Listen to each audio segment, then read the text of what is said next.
Welcome, friends, to CNS Viewpoint. Just like every day, today again we are back with our thoughts and views and perspectives on something that made us think. But today is a special CNS Viewpoint. Do you know why? Because we have completed 100 episodes. This is 101 episode, which is streaming right now, and we have amongst us CNS founder, executive director Shobha Shukla ma'am. She has taught for almost 3 decades physics in Loreto Convent College and has been a feminist development justice leader, big inspiration to many. And we thought that let us invite her in the show. As always, as in each of the CNS viewpoints, we have never scripted CNS viewpoint. It is unscripted, almost unedited. You will not find any editing except for where it is really required, but not really, as you know. So today we are going to talk about the latest. Today is 25th of November, when in 2021, when we are streaming this. World Health Organization every week comes out with a brief overview of epidemiological as well as operational data on the COVID pandemic. And Shobha ma'am, the WHO 2-3 days ago alerted us. Actually, since past few weeks, we are seeing a trend that COVID pandemic is on a rise. The number of cases reported every 7 days are increasing, as well as there is an increase in the number of deaths. And now that increase is becoming much more steeper, which is really alarming. So in the last 7 days, I think till 15 to 21 November, if I remember correctly, but we saw an increase of almost 6% new cases around the world, as well as 6% deaths around the world increased compared to the previous week. And if you look at the previous week, so like I still remember 3-4 weeks ago, there were about 2 million new cases, 20 lakhs for those who follow lakhs. Then the following week, we found around 31 lakhs or 3.1 million. So from 2 million to 3.1 million. And in the week which we are discussing, the past week, we found 3.6 million new cases, 36 lakh new cases in the world, and over 51,000 deaths in 7 days, which is really very alarming. It's 6% increase globally. The increase in Europe is really significant. If I remember correctly, it's almost 19%. I could be wrong, but it is the biggest increase in the whole of world. And but if you look at Americas, and if you look at another region, most likely it is Western Pacific, if I remember correctly, the deaths have increased very significantly. I think in Western Pacific the deaths have increased by 29%. I could be wrong. Please check WHO website. And around 19% deaths increase has been reported from the whole of Americas as such. The WHO has also thankfully informed that most of the new infections are happening in people who are unvaccinated. But definitely there are infections are also happening in people who are vaccinated. But the people who turn up in hospitals for hospitalization, oxygen, ventilation, other needs, they are more likely to be COVID. They are more likely to be unvaccinated. And so the people who are vaccinated, at least vaccine is reducing significant reduction in the chance that they will land up in hospital for care, or they will die. So there is almost 32 times less death in number of people who are COVID infected and vaccinated compared to the people who are unvaccinated in UK. So and today we read a very interesting news, probably yesterday, that in Uttar Pradesh in India, there are 70% of the health workforce which has vaccinated people is female. So what do you have to say about that? Because I have read your articles often that most of the carers, most of the people who provide care, whether it is in healthcare settings, in our communities, in our homes, are female. So this is not new. COVID has made government realize perhaps that the COVID vaccination is being done by women. But what do you have to say about this? The government is taking credit that vaccine is being delivered by women.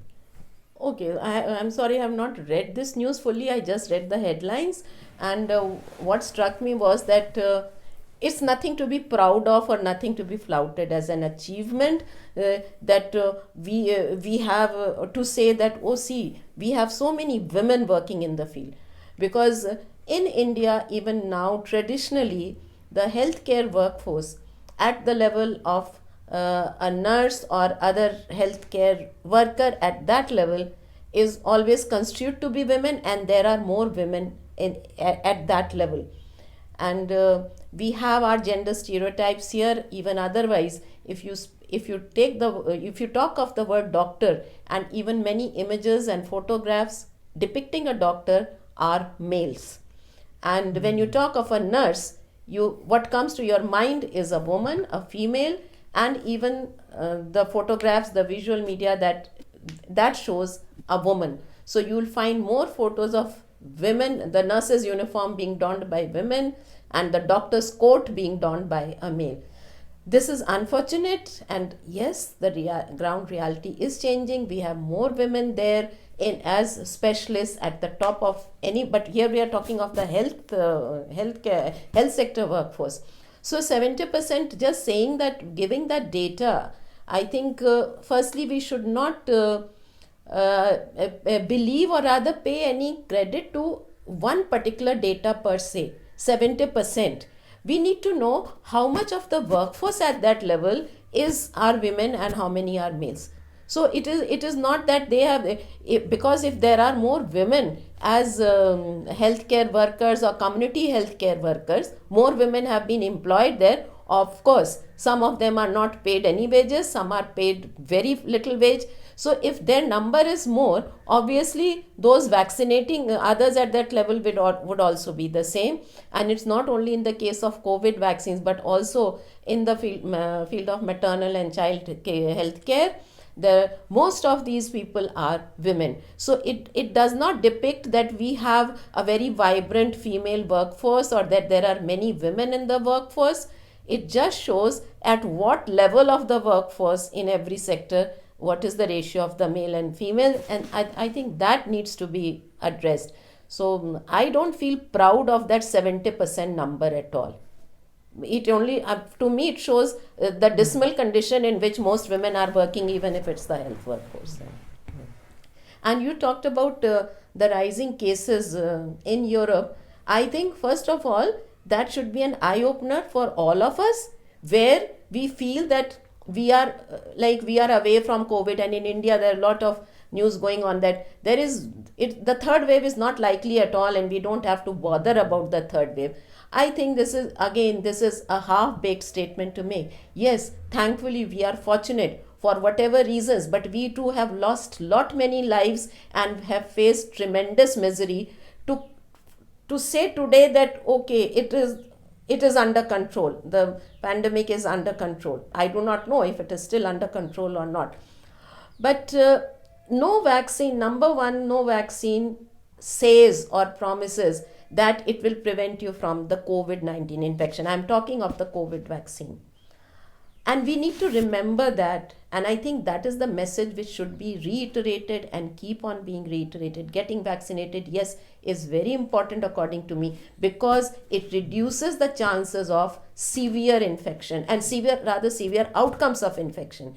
And it reduces the chances of death. And as Bobby has said just now, that there is data to prove that. There is authentic data to prove this. That even in Europe and elsewhere, where these severe cases are taking place, they are mostly amongst the unvaccinated people. So it is important to vaccinate. And hospitalization and deaths are yes. So when severe cases will be less, so obviously there will be less chances of hospitalization or deaths. So that is there, and in the Americas also. Also in the USA at least, it was seen that in those states where there were more anti-vaxxers and there was a whole campaign going against vaccination, there the number of infections and severe outcomes have been more than in cases where there are high levels of vaccination. So getting vaccinated is important, but becoming less complacent about the pandemic, I think that is very foolhardy. And also we need to have all infection control methods and protection methods in place, and whatever we can do, like wearing of mask, hand washing, these are some things which this pandemic has taught us. I don't say that anything good has come out of the pandemic. It has caused immense misery, I think unimaginable misery to many people, including those in India and elsewhere. But we need to learn to stick to these protocols, because even if you get vaccinated, in future we may have a vaccine which is a one single sure shot. You get it once, you will never contract the virus. But that day is not in the near future. It is not going to come in the near future. So till then, I think we should not slacken in our infection control measures, which we can take, which the public can take at their own personal level, and the governments and authorities can take at a larger level, at the country and the global level. Right. That's what I have to say. Absolutely, and ma'am is right. So, like, even if you are vaccinated, doesn't mean that it is 100%, firewall against the coronavirus. Wear a mask, follow all the COVID protocols, Yes. whatever exists and whatever is science-based and evidence-based, and do get vaccinated, because it does reduce risk of very serious outcomes and death. So please do get vaccinated. Today is 25th of November. It is a very historic day, because this is a day of 16 days of activism when it begins. And Shobha ma'am has been a feminist leader, since so many decades. And I think her feminism has been deepening as we've seen it over the years. So we'll hear your message on 16 days of activism against sexual and other forms of gender-based violence. And but sorry to put you on spot, and sorry to not brief you before this. Even this occurred to me while you were discussing. Shobha ma'am has always said that I'll get back to you in a minute. But friends, let me share that she has always said that feminism is not the opposite of patriarchy is not matriarchy.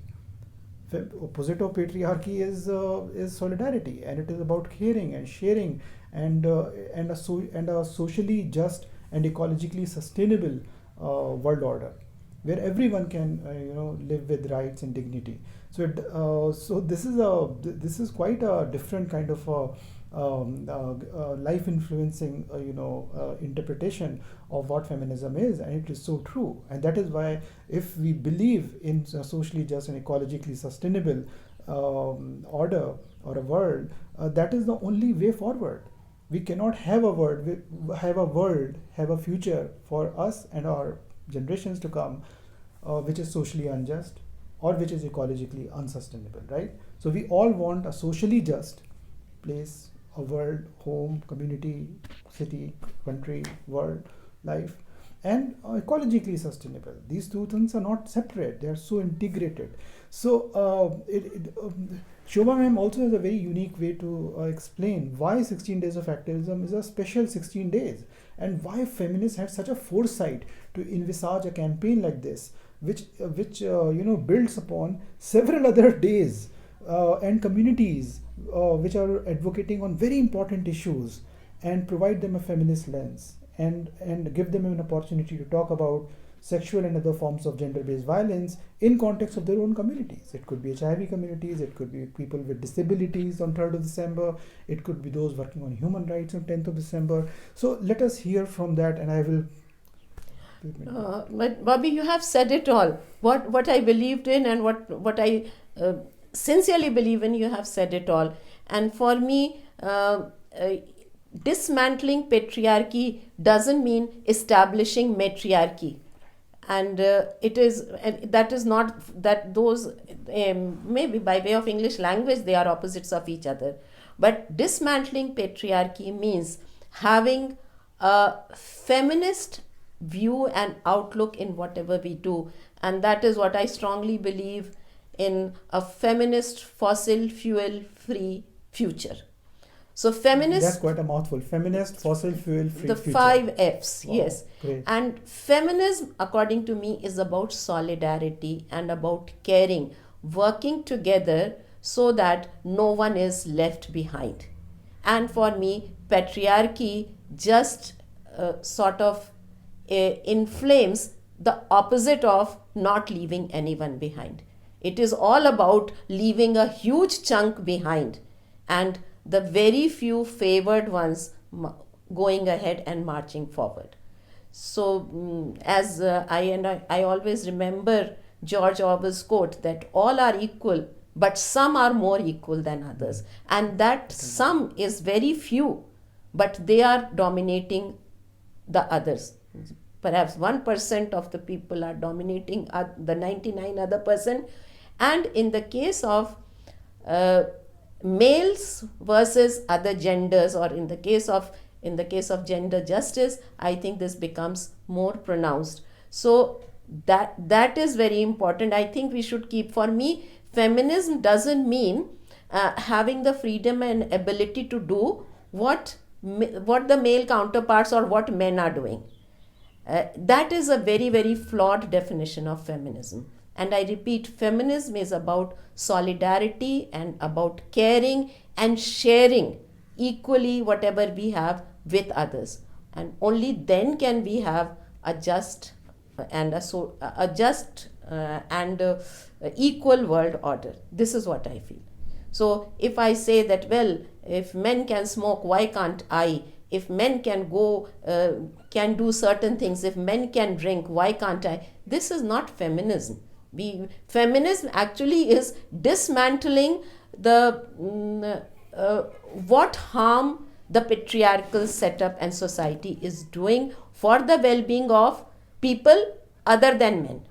So and also for people who do not belong to that so-called upper and elite class, because it is patriarchy which is fomenting that class divide, which we see, unfortunately, I don't see it becoming less in a country like India.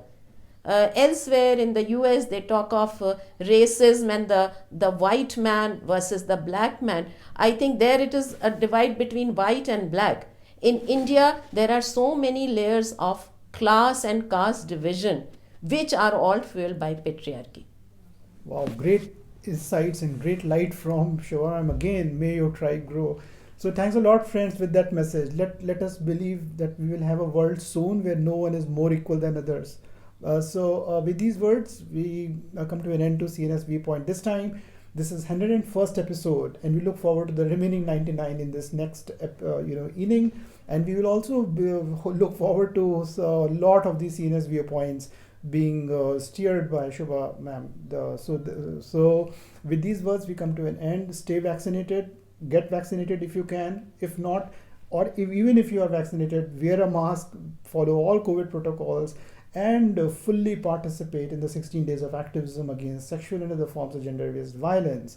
So with these words, bye-bye, stay safe, namaste, bye-bye. Thank you.